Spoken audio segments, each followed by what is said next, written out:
میرے آقا میرے مولا میرے آقا بسم اللہ الرحمن الرحیم۔ اللہ کے نام سے شروع جو بہت مہربان نہایت رحم والا۔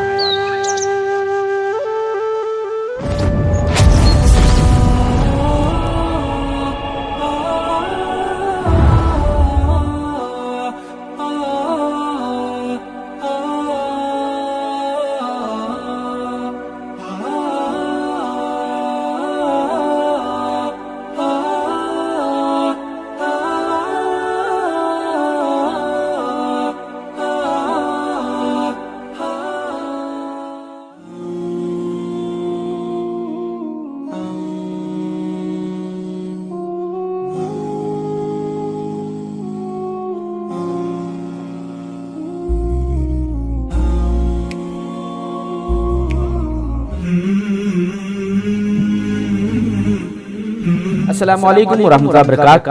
ناظرین محترم، آج ہم اس بارگاہ کی زیارت کریں گے جن کی بارگاہ میں عام لوگ ہی نہیں وقت کے بادشاہ اور وقت کے منتری بھی سر جھکاتے مل جائیں گے۔ جی ہاں دوستو، آج ہم اس اللہ کے ولی کی بارگاہ میں حاضری دینے جا رہے ہیں جنہوں نے انگریزوں کو دھول چٹا دیا، اور وہ ہے شہنشاہ ہفت کلیم سرکار تاج الاولیاء حضرت بابا سید محمد تاج الدین علیہ رحمہ۔ ناظرین محترم، کتابوں کے مطابق سرکار تاج الاولیاء علیہ رحمہ کے آباء و اجداد عرب سے ہندوستان تشریف لائے تھے، اور آپ نے خود فرمایا تھا میں امام حسین رضی اللہ تعالیٰ عنہ کے اولاد میں سے ہوں۔ ناظرین محترم، سرکار تاج الدین اولیاء علیہ رحمہ کا اصلی نام سید محمد ہے۔ بعض لوگوں نے آپ کا نام سید محمد تاج الدین بھی لکھا ہے۔ سرکار تاج الدین اولیاء علیہ رحمہ کے بہت سے لقب عام ہیں۔ سرکار تاج الاولیاء علیہ رحمہ کے والد محترم کا نام سید بدیع الدین علیہ رحمہ ہے، اور آپ کی والدہ محترمہ کا نام بی بی مریم ہے۔ سرکار تاج الاولیاء علیہ رحمہ کی ولادت مبارک بروز جمعرات 27 جنوری 1861 کو ناگپور کے قصبہ کامٹی میں ہوئی۔ ماں کے سکم مبارک میں ہی آپ کو ولادت عطا کر دی گئی تھی۔ آپ کے والد اور آپ کے نانا جان دونوں ہی فوج میں اعلیٰ عہدے پر فائز تھے۔ سرکار تاج الاولیاء علیہ رحمہ جب اس دنیا میں تشریف لائے کہ دنیا کے بچے روتے ہیں، مگر سرکار تاج الاولیاء روتے نہیں ہیں، جس سے گھر والے پریشان ہو گئے، اور نانی جان نے آپ کے پیشانی مبارک پر ایک سکہ گرم کر لگایا اور آپ رونے لگے۔ گویا شہنشاہ ناگپور یہ کہہ رہے تھے کہ میں شیطان کے رلانے سے نہیں بلکہ انسانوں کے رلانے سے رونے والا ہوں۔ تاریخ کے مطابق سرکار تاج الدین اولیاء علیہ رحمہ کی عمر مبارک جب 1 برس کی ہوئی تو آپ کے سر سے والد محترم کا سایہ اٹھ گیا، اور آپ کی پرورش آپ کی والدہ اور نانی جان نے کی۔ جب آپ 6 برس کے ہوئے آپ کو فوجی اسکول اور دینی مدرسے میں داخلہ ملا۔ دین کے ساتھ ساتھ آپ دنیا کا بھی علم حاصل کر رہے تھے۔ ابھی آپ کی تعلیم کا آغاز ہی ہوا تھا کہ 9 برس کی عمر میں آپ کی والدہ ماجدہ کا بھی سایہ آپ کے سر سے اٹھ گیا، اور آپ کی پرورش نانا نانی کے ذمہ آ گئی۔ جب آپ کی 12 سال کی عمر مبارک ہوئی، آپ کے مدرسے میں ایک عظیم بزرگ حضرت سید عبداللہ علیہ رحمہ کی تشریف آوری ہوئی، اور آپ کے چہرے مبارک کو دیکھا اور دیکھتے ہی اپنی جھوٹی کھجور کھانے کو دی۔ خود بابا تاج الدین علیہ رحمہ فرماتے ہیں کہ جب میں نے کھجور کو کھائی مجھ پر ایک ایسی کیفیت تاری ہوئی کہ میں رات دن قرآن مجید کی تلاوت کرنا شروع کر دی، اور 3 دن تک مسلسل روتے رہے۔ آپ نے اتنا قرآن مجید کی تلاوت کی کہ کچھ ہی دنوں میں آپ حافظ قرآن ہو گئے۔ حضرت تاج الدین اولیاء علیہ رحمہ 20 برس کی عمر میں گھر کے حالات کو دیکھتے ہوئے فوج میں بھرتی ہونا پڑا۔ یہ بھی ایک رب کی حکمت تھی کہ بابا تاج الدین اولیاء علیہ رحمہ کو انگریزوں کے درمیان جا کر دین و تبلیغ کرنی تھی۔ میرے سرکار تاج الاولیاء دنیا بھر کا دورہ کرتے رہے، لوگوں کو داخل اسلام کرتے رہے۔ حیدرآباد سے واپس آ کر 1884 میں آپ کی عمر مبارک 24 سال کی تھی، اور آپ مدھیہ پردیش کے شہر ساگے میں آپ کو ٹرانسفر کر دیا گیا۔ اور یہی مدھیہ پردیش میں آپ کی ملاقات ایک پائے کے مست قلندر حضرت سید داؤد شاہ علیہ رحمہ سے تھی، اور آپ راتوں میں سید داؤد علیہ رحمہ کی بارگاہ میں فیض حاصل کرتے اور دن میں اپنی نوکری بجا لاتے۔ سرکار تاج الاولیاء علیہ رحمہ عشق الہی میں اس قدر ڈوبنے لگے کہ آپ پر مسجوبیت طاری ہونے لگی، اس دنیا سے چھوڑ اللہ کے نزدیک قرب حاصل ہونے لگا اور نوکری چھوڑ کر مسجوبیت اختیار کر۔ اب اللہ تبارک و تعالیٰ کو آپ سے کچھ اور ہی کام لینا تھا۔ 26 اگست 1892 کا واقعہ ہے کہ آپ انگریزوں کے خواتین کے ایک کھیل کے میدان میں پہنچ گئے اور خواتین نے بابا تاج الدین علیہ رحمہ کو مسجوبیت کی حالت میں جب دیکھا تو ڈر گئی۔ تمام عورتوں نے وقت کے مجسٹریٹ کو حکم کیا اور آپ کی کمپلینٹ کرنے پر آپ کو قید کر لیا گیا۔ تھوڑی ہی دیر بعد سپاہی نے دیکھا کہ سرکار تاج الدین اولیاء علیہ رحمہ جیل میں نہیں بلکہ سڑکوں پر نظر آ رہے ہیں۔ اس وقت جیل کے عہدیدار یعنی جیلر ڈاکٹر عبد المجید تھے، جو اس واقعے کو دیکھ کر حیران ہوئے اور انہوں نے سوچا بابا تاج الدین کو میں نے اپنے ہاتھوں سے قید کیا تھا، یہ کیسے باہر نظر آ رہے ہیں۔ جیلر کے حکم پر حضرت بابا تاج الدین اولیاء علیہ رحمہ کو دوبارہ قید میں بند کیا گیا۔ دوسرے دن پھر بابا تاج الدین سڑکوں پر نظر آنے لگے۔ اس واقعے سے انگریزوں نے جیلر عبد المجید کو ڈانٹ لگائی کہ بابا تاج الدین باہر کیسے ہیں۔ جیلر دوڑے دوڑے گئے، کیا دیکھتے ہیں کہ بابا تاج الدین علیہ رحمہ قید ہی میں موجود ہے اور آپ عبادت الہی میں مشغول ہیں۔ ڈاکٹر عبد المجید دماغ کے ڈاکٹر تھے، یہ دیکھ کر حیران ہو گئے اور بابا تاج الدین پر نظر رکھنے لگے۔ کسی طرح قید خانے سے ایک قیدی فرار ہو گیا۔ اب جیلر کی نوکری خطرے میں پڑ گئی۔ جیلر ڈاکٹر عبد المجید دوڑے دوڑے بابا تاج الدین کی بارگاہ میں حاضر ہوا اور سارا معاملہ حضرت تاج الدین علیہ رحمہ کی بارگاہ میں پیش کیا۔ میرے سرکار تاج الدین اولیاء نے مسکرایا اور فرمایا، ڈاکٹر ذرا بھی فکر نہ کرو، وہ قیدی خود ہی آ جائے گا۔ رات گزرنے لگی اور جیلر کے ماتھے پر سکم آنے لگا۔ صبح کے وقت وہی قیدی جیل کے دروازے پر کھڑا ہوا نظر آیا اور سپاہیوں نے بڑھ کر اسے قید میں لے جا کر بند کر دیا۔ جیلر عبد المجید سے رہا نہ گیا اور انہوں نے قیدی سے سوال کیا کہ کہاں تھے تم؟ قیدی نے جواب دیا، میں تو گھر جا رہا تھا مگر راستے میں بابا تاج الدین علیہ رحمہ مل گئے اور مجھے جیل کے گیٹ تک چھوڑ گئے۔ اتنا سننا تھا کہ جیلر ڈاکٹر عبد المجید دوڑے دوڑے آپ کے پاس پہنچے۔ دیکھ کر حیران رہ گئے کہ قید خانے میں تالا لگا ہوا ہے اور تاج الدین علیہ رحمہ مراقبہ یعنی اللہ کی عبادت میں مشغول ہے۔ اس کرامت کو دیکھنے کے بعد ڈاکٹر عبد المجید سمجھ گئے کہ یہ کوئی عام انسان نہیں بلکہ اللہ کے ولی نظر آ رہے ہیں، اور وہیں سے آپ سرکار تاج الدین اولیاء علیہ رحمہ سے فیض لینے لگے۔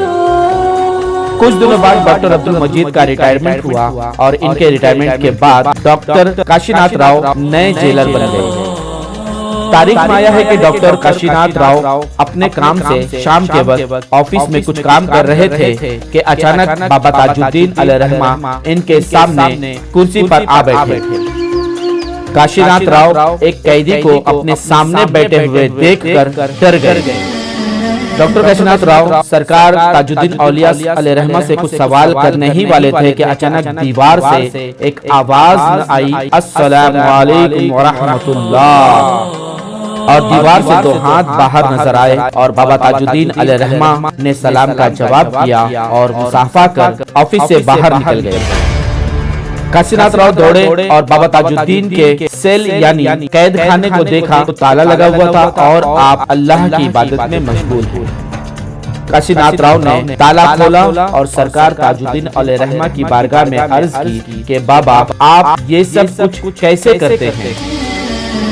کاشی ناتھ راؤ نے عرض کی کہ بابا آپ تو ایک سنت نظر آتے ہیں، اگر آپ کہیں تو میں آپ کو رہا کر دیتا ہوں۔ میرے سرکار تاج الدین اولیاء مسکرائے اور آپ نے فرمایا، نہیں، جب تک کہ حکم الہی نہیں ہوتا میں خود رہا ہونا بھی چاہوں تو نہیں ہو سکتا۔ اب کیا تھا، کاشی ناتھ راؤ خود ساری رات بابا تاج الدین کے قدموں میں بیٹھے رہتے اور فیض کو حاصل کرتے رہتے۔ میرے سرکار تاج الدین اولیاء سے جیل کے تمام سپاہی اور سبھی قیدی فیض حاصل کرنے لگے اور کچھ قیدیوں نے تو اسلام بھی قبول کرنا شروع کر دیا۔ تاریخ قاصر ہے اور اللہ تبارک تعالیٰ بہتر جانتا ہے کہ سرکار تاج الدین اولیاء علیہ الرحمہ نے جیل میں کیا کیا کراماتیں دکھائی ہیں، کن کن لوگوں کو فیض پہنچایا ہوگا جو ہم اور آپ سوچ بھی نہیں سکتے۔ میرے سرکار تاج الدین اولیاء علیہ الرحمہ کا فیض اتنا بڑھا کہ قید خانے میں وقت کے کمشنر اور بادشاہ بھی حاضری دینے لگے۔ چیف کمشنر، اسسٹنٹ کمشنر اور اس وقت کے مہاراجہ ناگپور رگھو جی راؤ بھی آپ کی بارگاہ سے روحانی و جسمانی فیض حاصل کر رہے تھے۔ اب تو آپ کے ولادت کی شہرت پورے ہندوستان میں پہنچنا شروع ہو گئی۔ 1908 میں جب آپ 47 سال کی عمر مبارک ہوئی تو رگھو جی راؤ نے بابا تاج الدین علیہ الرحمہ کو رہا کروا کر اپنے محل لے گئے۔ میرے سرکار تاج الدین اولیاء رات میں زمین پر لیٹتے اور ناگپور کی گلیوں میں نکل جاتے اور لوگوں کو فیضیاب کرتے رہتے۔ کچھ دنوں تک آپ محل میں رہے اور پھر اس کے بعد ناگپور سے 16 کلومیٹر دور واقعی چلے گئے۔ واقعی میں میرے سرکار تاج الدین اولیاء علیہ الرحمہ نے اسلام کی تبلیغ کی، لوگوں کو دین بتایا، اسلام بتایا اور بعد میں سرکار تاج الدین علیہ الرحمہ کی بہت سی کرامات لوگوں میں گزری اور لوگوں نے دیکھا کہ سرکار تاج الدین اولیاء ایسی ایسی کرامت دکھا رہے ہیں جو اس ذہن سے پرے ہے۔ بہت سے واقعات، بہت سے کرامات سرکار تاج الدین اولیاء علیہ الرحمہ کی ہیں جو ہم بیان نہیں کر سکتے، کیونکہ اگر ہم اس کا ذکر کرنے لگے تو شاید وقت کم پڑ جائے گا، مگر کراماتیں ختم نہیں ہوں۔ سرکار تاج الدین اولیاء علیہ الرحمہ تقریباً 16 لاکھ مریدوں کے سینے میں سرکار مدینہ صلی اللہ علیہ وسلم، رسول اکرم صلی اللہ علیہ وسلم کے عشق رسول اور خوف الہی ڈال چکے تھے۔ پوری دنیا میں آپ کی ولادت کے ڈنکے بج رہے تھے، لوگ آپ کی بارگاہ میں آتے اور فیض حاصل کرتے اور چلے جاتے۔ بابا تاج الدین علیہ الرحمہ جہاں جاتے وہاں پر ایک مقام کو الگ اہمیت دی جاتی۔ ایک دن ایک مقام پر آپ تشریف لے گئے اور کہا یہ مٹی اچھی ہے۔ بابا تاج الدین علیہ الرحمہ کے مریدین اور لوگ سمجھ گئے کہ بابا تاج الدین علیہ الرحمہ کو یہ جگہ پسند آئی اور یہاں پر آپ آرام کرنے لگے۔ کچھ دنوں تک آپ نہیں رہے اور آپ بہت بیمار ہو گئے۔ طبیعت اتنی بگڑی کہ مریدین نے امید ختم کر دی کہ بابا تاج الدین اب زیادہ دنوں تک اس دنیا فانی میں نہیں رہ پائیں گے۔ ہزاروں کی تعداد میں کیا ہندو، کیا مسلم، سکھ، عیسائی ہر ایک سرکار تاج الدین اولیاء علیہ الرحمہ کی بارگاہ میں زیارت کے لیے اور دعا کا منتظر رہتے۔ مریدین لوگوں کو ہٹاتے مگر میرے سرکار مریدین کو منع فرما دیتے اور کہتے انہیں دیکھ لیں۔ سرکار تاج الدین اولیاء علیہ الرحمہ جب بیمار ہوئے تھے تو اس وقت پرندے آپ کی بارگاہ میں حاضر ہوتے اور سر جھکائے خاموشی کے ساتھ وہاں کھڑے رہتے۔ میرے سرکار تاج الدین اولیاء اپنے آخری وقت میں لوگوں کے لیے دعا فرماتے اور لوگوں کو اپنی زیارت فرماتے۔ شاہ فرید الدین تاجی اور الیاس کریم تاجی آپ کی خدمت میں ہمیشہ لگے رہتے۔ میرے سرکار تاج الدین اولیاء 10 دنوں تک شدید بیمار رہے اور جہاں بابا تاج الدین علیہ الرحمہ آرام فرما رہے تھے یہ جگہ غیاث الدین کی تھی۔ انہوں نے یہ جگہ سرکار تاج الدین اولیاء علیہ الرحمہ کو تحفتاً عطا فرما دی۔ میرے سرکار تاج الدین اولیاء یہاں آ کر بس گئے اور مریدین بھی آتے گئے اور یہ علاقہ بس کر تاج آباد ہو گیا۔ محرم کا مہینہ تھا، 17 اگست 1925 کی تاریخ تھی۔ بابا تاج الدین اولیاء علیہ الرحمہ نے اپنے دونوں ہاتھوں کو اٹھایا اور سب کے لیے دعا فرمائی۔ کیا ہندو، کیا مسلم، سکھ، عیسائی ہر ایک کے آنکھیں نم تھی، آنکھوں سے آنسو بہ رہے تھے، ہر کوئی رو رہا تھا اور میرے سرکار تاج الدین اولیاء اس دنیا سے رخصت فرما گئے۔ بابا تاج الدین کی روح اپنے خالق حقیقی سے جا ملی۔ سرکار تاج الدین اولیاء علیہ الرحمہ کی اس دنیا سے رخصتی کے بعد مسئلہ ہوا آپ کے تدفین کا۔ مہاراجہ ناگپور یہ چاہتے تھے کہ میرے تاج کو میرے محل میں دفن کیا جائے۔ مریدوں نے کہا کہ مہاراج سرکار تاج الدین اولیاء علیہ الرحمہ نے اپنی حیات میں ہی اس مٹی کی خوشبو کو پسند فرمایا تھا، لہٰذا ہم سب سرکار تاج الدین اولیاء علیہ الرحمہ کو یہیں پر دفن کریں گے۔ دوستو تاریخ میں ایک ہندو کا واقعہ آتا ہے کہ اس نے ایک کتاب میں لکھا کہ بابا تاج الدین علیہ رحمہ جب اس دنیا سے رخصت فرما گئے تو میری مندر کے کئی مورتیاں جو ہیں وہ 3 دن تک لگاتار روتے رہے۔